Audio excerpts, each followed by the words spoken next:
সাহাবীদের জীবনে রিজিক নিয়ে অনেক কষ্ট ছিল, কিন্তু তারা কখনোই হারামের পথে যাননি। তাদের এই কষ্টগুলো আমাদের দেশের তরুণদের জন্য একটা চমৎকার শিক্ষা।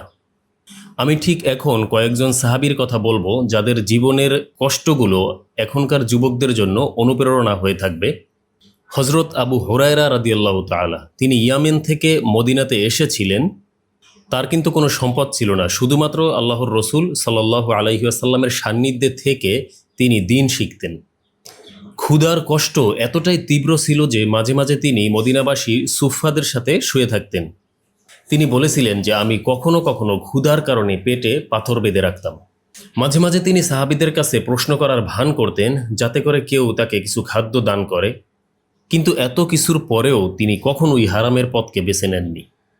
বাংলাদেশের তরুণদের জন্য এটা থেকে শিক্ষণীয় বিষয় হলো, তারা অল্পতেই ভেঙে পড়ে এবং হারামের পথে পা বাড়ায়।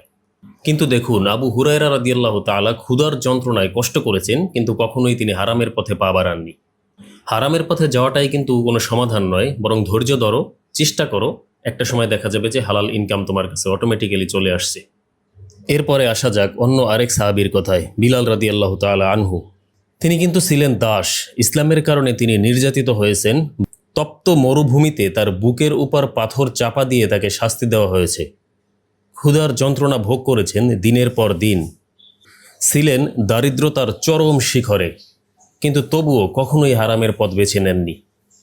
যা অল্প কিছু পেতেন তা খেয়েই তিনি জীবন ধারণ করতেন। অথচ দেখেন যে এই হালালের পথে থাকার কারণে আল্লাহ তাআলা তাকে কতটা সম্মানিত করেছেন।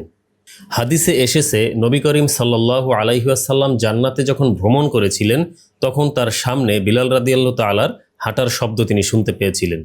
সুবহানাল্লাহ। বাংলাদেশি তরুণদের জন্য আসলে শিক্ষাটা কি? আজকাল অনেক তরুণী আছে যারা একটু চাপে পড়লেই মিথ্যা কথা বলে ফেলেন, কিংবা কোনো একটা সত্য জিনিসকে অস্বীকার করে ফেলেন। অথচ দেখেন বিলাল রাদিয়াল্লাহু তাআলা যুবক থাকা অবস্থায় কতটা কষ্ট তিনি করেছেন, তবুও কিন্তু তিনি মিথ্যা বলেননি। সালমান ফার্সি রাদিয়াল্লাহু তাআলার ঘটনা তো নিশ্চয়ই আপনারা শুনেছেন। সত্যের খোঁজে পারস্য থেকে মদিনা পর্যন্ত তিনি এসেছেন, ঘুরেছেন মদিনার অলিতে গলিতে, বিক্রি হয়েছেন বারবার, দাস হিসেবে বিক্রি হয়েছেন বারবার।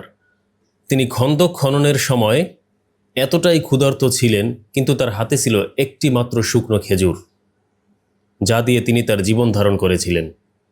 দারিদ্রতা, বন্দি জীবন এবং অনাহারে দিন কাটিয়েছেন, কিন্তু কখনোই সত্যের সাথে আপোষ করেননি এবং অবৈধভাবে কখনো তিনি মুক্তিও চাননি। অবশেষে নবী করিম সাল্লাল্লাহু আলাইহি ওয়াসাল্লামের মাধ্যমে তিনি দাসত্ব থেকে মুক্তি পেলেন, এবং এই দাসত্ব থেকে বের হন নিজের হালাল শ্রম দিয়ে।